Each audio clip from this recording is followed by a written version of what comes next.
Shalom saudara, ini bagian yang kedua dari apa yang saya sampaikan pada video pembelajaran sebelumnya tentang ajaran sesat. Hati-hati dengan ajaran sesat. Di bagian pertama saudara, kita memberikan definisi ajaran sesat adalah pengajaran yang mengurangi isi Alkitab atau menambahkan isi Alkitab sehingga memutarbalikkan kebenaran Alkitab. Itu ajaran sesat secara sederhana. Nah sekarang apa ciri-ciri dari ajaran sesat?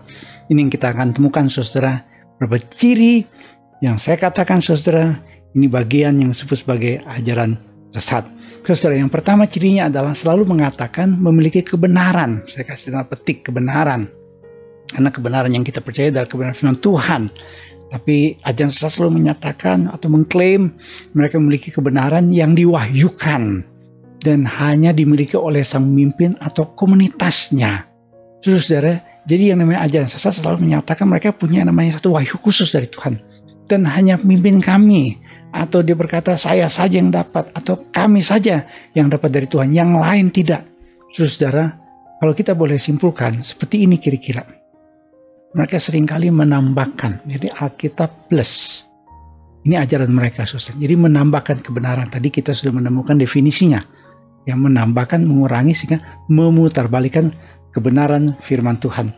Saudara, seperti yang kita sudah bicarakan pada awal-awal pembicaraan kita, saudara, bahwa yang namanya kebenaran firman Tuhan itu, saudara, tidak boleh ya di bawah kebenaran yang lain atau kitab tambahan. Ya, ini yang seringkali saudara disebut penyesatan. Ajaran sesat itu selalu ada kitab tambahan, ajaran tambahan dari sang pemimpin yang pemimpin katakan saya dapat wahyu dari Tuhan. Saya dapat ini khusus dari Tuhan. Saya punya pengalaman khusus dengan Tuhan. Susah ini terjadi dengan yang namanya Saksi Yehova. Saksi Yehova mereka punya kitab suci yang mereka terjemahkan sendiri. Ya, dan terjemahnya itu berbeda. Sesuai dengan apa yang dulu diajarkan oleh pemimpin mereka. Ya, Russell Rutherford, pendiri-pendirinya dari Saksi Yehova. Atau Mormon. Joseph Smith katanya terima wahyu. Sehingga ada yang namanya The Book of Mormon. Saudara, ada lagi mengatakan dia wahyu khusus. Padahal kalau kita belajar saudara, wahyu umum dan wahyu khusus yang kita ada dalam Alkitab udah nggak ada lagi wahyu. Ya, wahyu tidak ada lagi saudara. Ya, kecuali kalau ada yang namanya wahyu nugroho ya. Saudara, jadi wahyu khusus yang diterima oleh pemimpin itu di atas Alkitab. Sehingga saudara ada orang yang dapat semacam kayak suara Tuhan tentang pengangkatan. Ya, ini pernah kejadian saudara beberapa tahun yang lalu di Bandung, heboh sampai jadi berita nasional. Kadang-kadang yang terjadi adalah apa saudara? Ini disebut dengan God told me theology. Tuhan bicara sama saya. Dalam bagian yang pertama saudara, di bagian pertama saya sudah bicarakan bahwa Alkitab itu otoritas tertinggi. Kalau kita terima sesuatu yang katanya dari Roh Kudus, kita dapat mimpi segala macam, itu harus diuji. Ya, harus diuji berkali-kali. Ini yang seringkali saudara jadi penyesatan karena pemimpinnya atau gurunya dia berkata Tuhan bicara sama saya. Waduh, ini yang paling repot dalam gereja. Kalau orang sudah mengklaim Tuhan bicara sama saya dan ternyata apa yang dia terima dari Tuhan katanya bertentangan dengan Alkitab, itu jelas-jelas bukan dari Tuhan. Karena kenapa saudara? Kita mempercayai sola scriptura. The Bible is the supreme authority, otoritas tertinggi over what the Christian believe and how Christian behave. Bagaimana kita mempercayai saudara itu harus dibawa pengaruh Alkitab. Alkitab harus jadi otoritas tertinggi. Dan apa yang kita lakukan juga harus dibawa pengaruh di Alkitab. Alkitab harus menjadi pedoman, menjadi pelita, menjadi terang buat setiap langkah hidup kita. Saudara, yang kedua adalah pengajarannya sulit dimengerti dan selalu diminta hanya membuka pikiran dan percaya saja. Biasanya saudara, pemimpin pengajaran sesat, orang-orang yang disebut sebagai nabi-nabi palsu, pengajar-pengajar palsu itu mereka punya karisma. Mereka bagus dalam berbicara. Ya, mereka bisa menghafal banyak ayat. Tapi saudara, ketika mereka bicara, itu saking punya karisma, terpesona ya, saya pakai istilah karisma dah. Membuat orang-orang tuh kayaknya, waduh, dia benar ya. Sehingga orang yang mendengar atau pengikutnya hanya diminta untuk percaya saja pokoknya. Buka pikiran. Saudara, ini bukan berarti kita harus jadi orang yang disebut kritikus. Ya, yang kritik yang hilang tinggal tikusnya, bukan saudara. Tapi Alkitab berkata ujilah segala sesuatu. Kalau ayat 20 berkata jangan anggap rendah nubuat. Tetapi harus ujilah, ujilah segala sesuatu. Jangan sampai saudara, apa yang kita terima itu ya membuat kita tersesat. Kita harus menguji. Saudara, ada yang disebut dengan the gift of discerning spirits. Ini ada salah satu karunia dalam 1 Korintus dijabarkan. Ini karunia membedakan roh. Apakah ini dari manusia, apakah ini dari setan, atau dari roh Allah. Itu yang disebut dengan karunia membedakan roh. Tuhan berikan ini supaya apa? Supaya kita selalu menguji. Ini dari Tuhan atau bukan. Ya, jadi Roh Kudus akan pimpin kita ke dalam seluruh kebenaran. Kalau kita sungguh-sungguh saudara mempelajari firman Tuhan dengan baik, kita berpegang firman Tuhan dengan benar saudara, kita pasti punya kepekaan. Ya. Yang ketiga saudara, seringkali menyembunyikan ajaran yang sesungguhnya yang sebenarnya berbeda dengan ajaran Alkitab. Jadi kayak ungkapan tadi saudara, ya. Serigala yang memakai berbulu domba ya. Jadi menyamar sebagai domba. Jadi ajarannya ditutupi. Jadi sebenarnya ajarannya tuh bertentangan dengan ajaran Alkitab. Saudara, ini berbahaya. Ini berbahaya. Kenapa saudara? Karena seringkali kan kayak ya mohon maaf nih ya, kayak orang jualan gitu ya. Gitu. Dikasih yang bagus-bagus dulu, ya, dikasih yang kelihatannya benar. Ya, kelihatannya Alkitabiah, tapi sebenarnya di balik ajarannya itu saudara menyesatkan.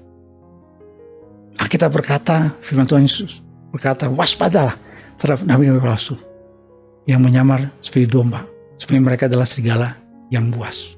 Terus saudara, dalam Kisah Para Rasul kita menemukan orang percaya itu harus menyelidiki kitab suci untuk mengetahui apakah semua itu benar demikian. Saya selalu saudara kalau menyampaikan firman Tuhan, saya terbuka. Saya selalu bicara kepada jemaat Tuhan. Saya berkata ini yang saya terima, ini yang saya dapat dari Tuhan. Ya, ayo selidiki. Kita belajar. Berapa kali saya dikasih kepercayaan oleh Tuhan untuk berkhotbah. Saya lupa ada berapa tahun saya melayani firman Tuhan. Saya selalu berkata, boleh dicek ya apa yang saya sampaikan, silakan selidiki. Dan banyak kali saudara, kalau sekarang kan mudah dengan media sosial ya, orang bisa langsung tahu ya. Saya punya Instagram ya, di channel YouTube ini silakan gitu ya. Mari kita belajar firman Tuhan sama-sama, karena kita memiliki Roh Kudus. Semua orang percaya ya, walaupun dia bukan seorang yang punya gelar PDP, PDM, PDT, tapi Roh Kudus telah ada dalam dirinya, dan Roh Kudus sudah akan pimpin kita dalam seluruh kebenaran. Saudara, yang keempat adalah menggunakan Alkitab hanya untuk membenarkan ajarannya. Ini yang disebut dengan metode eisegesa atau eisegesis. Jadi ada dua model membaca Alkitab atau menafsir Alkitab. Ada yang disebut dengan eisegesis, dari kata Yunani eis itu dari luar ke dalam. Jadi penafsir itu memakai ayat Alkitab hanya untuk membenarkan apa yang dia mau sampaikan, apa yang dia mau ajarkan. Jadi dia memakai ayat Alkitab untuk pembenaran apa yang dia yakini. Nah, ini bahaya, ini nggak boleh. Ya, kalau kita berkata sola scriptura, kita harus eisegesis. Eisegesis itu X, keluar dari. Jadi kita yang membaca firman Tuhan harus minta sungguh-sungguh dari Roh Kudus apa yang Tuhan bicara sama kita.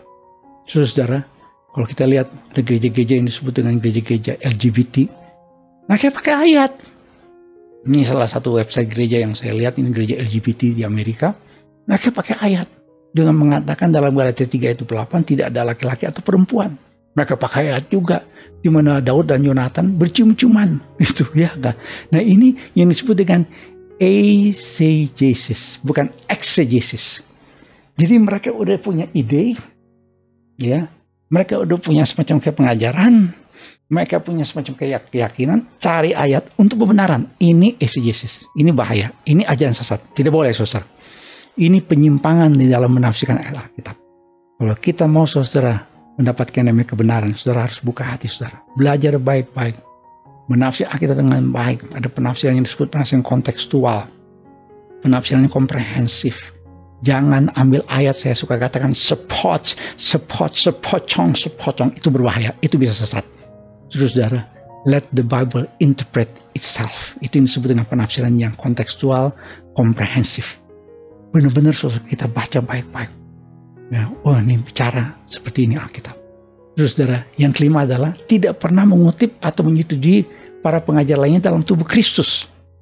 Jadi menganggap mereka yang paling benar. Ya, padahal kita baca dalam Alkitab, Tuhan menentukan dalam jemaat berbagai macam karunia. Rasul Paulus pun mengatakan, aku menanam, Apolos menyiram. Jadi seringkali ajaran sesat mengatakan ajaran mereka lah yang paling benar, sehingga kita nggak perlu ya dengar pendeta lain, hamba Tuhan lain. Ini bahaya, saudara.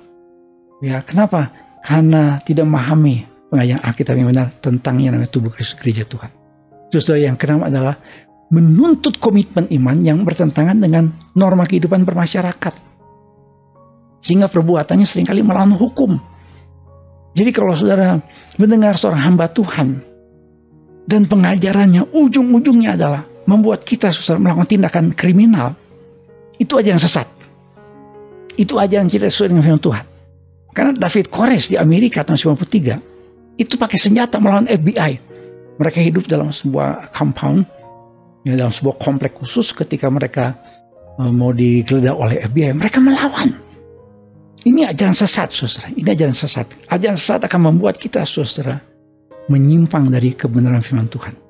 Ya, kalau ada ajaran, kalau ada pemimpin yang mengajarkan, atau ada seorang hamba Tuhan mengaku hamba Tuhan, tapi ajarannya tidak sesuai dengan norma-norma hukum yang berlaku dalam sebuah negara, alias apa? Bertentangan dengan firman Tuhan, saudara, itu adalah ajaran sesat. Yang ketujuh, selalu menjadikan komunitasnya sebagai kelompok yang elit rohani. Jadi menganggap mereka sendiri yang akan terangkat ke surga. Hanya mereka saja yang akhirnya akan mengalami pengangkatan, yang lain-lain enggak. Saudara, padahal Tuhan berkata kita adalah terang dunia. Jadi artinya apa, saudara? Kita harus menggarami kelompok-kelompok yang seperti begini, saudara. Seringkali mereka menyendiri. Ya, seperti tadi saya singgung namanya David Kores. Mereka bikin kompleks sendiri. Kalau saudara mengikuti satu ajaran, mengikuti satu komunitas, ikut satu persatuan doa, dan saudara harus tinggalkan pekerjaan, tinggalkan keluarga, tinggalkan istri, tinggalkan suami, tinggalkan anak, tinggalkan orang tua, itu sesat. Itu sesat. Kenapa? Karena kita, saudara, harus jadi terang dan garam. Tetap kita ada di dalam dunia. Walaupun, saudara, ya, penuh dengan tantangan, penuh dengan cobaan. Karena seringkali kalau ajaran begini kan mereka, saudara, menganggap kita harus menjaga kekudusan. Jadi kita harus menyingkir dari dunia.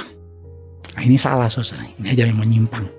Saudara, yang kedelapan adalah kehidupan para pemimpin dan praktek hidup yang bertentangan dengan kesucian hidup yang diajarkan Alkitab. Itu ada kaitan yang tadi, saudara. Seringkali para pemimpinnya, praktek hidupnya, ya, penuh dengan tindakan amoral. David Kores tadi saya singgung. Dia punya, saudara, berapa istri. Bahkan ada anak gadis di bawah umur, ya, tidur sama David Kores. Itu bertentangan. Ada ajaran, saudara, yang disebut dengan Children of God. Mereka mengajarkan yang namanya free sex. Ini bertentangan dengan kesucian yang diajarkan. Kita hati-hati, saudara. Saya pernah dengar kesaksian orang mengikuti satu ajaran yang namanya gereja setan. Mereka diajarkan seks bebas. Ini udah pasti, saudara, ajaran sesat. Menyimpang dari firman Tuhan. Ya, apalagi sampai diajar untuk bunuh diri seperti Heaven's Gate. Ada pengikutnya Jim Jones yang terkenal loh. Semua rame-rame bunuh diri. Saudara, ini berbahaya. Saudara, kita harus menilai dari buahnya. By their fruit, you will recognize them. Ini yang Tuhan katakan. Saudara harus lihat nilai hidupnya. Pemimpinnya. Saya tidak mengatakan, saudara, semua pemimpin rohani harus suci 100%. Tetapi kalau ada sekelompok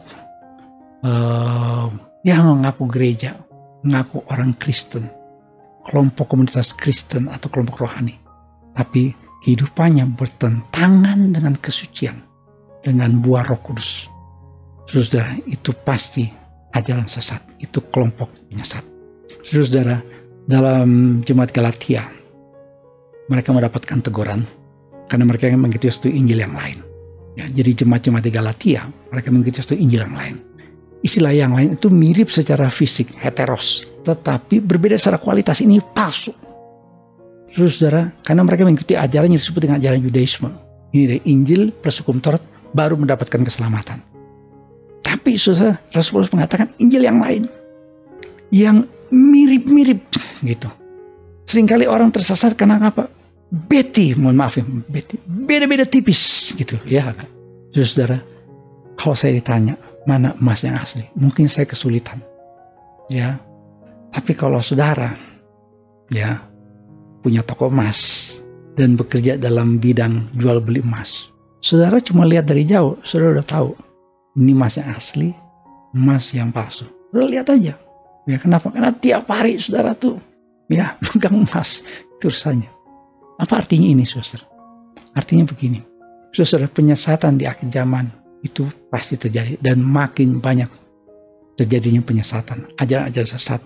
Wah, sekarang akan banyak sekali saudara muncul. Lo bisa lihat di YouTube, banyak banget ajaran yang aneh-aneh. Dari mana kita tahu, saudara, ini ajaran benar atau tidak? Saudara harus berpegang pada kebenaran. Kalau saudara selalu baca firman Tuhan, merenungkan firman Tuhan, hidup dalam firman Tuhan, hidup saudara berbuah, saudara pasti tahu ini ajaran dari Tuhan atau tidak. Tuhan memberkati. Amin.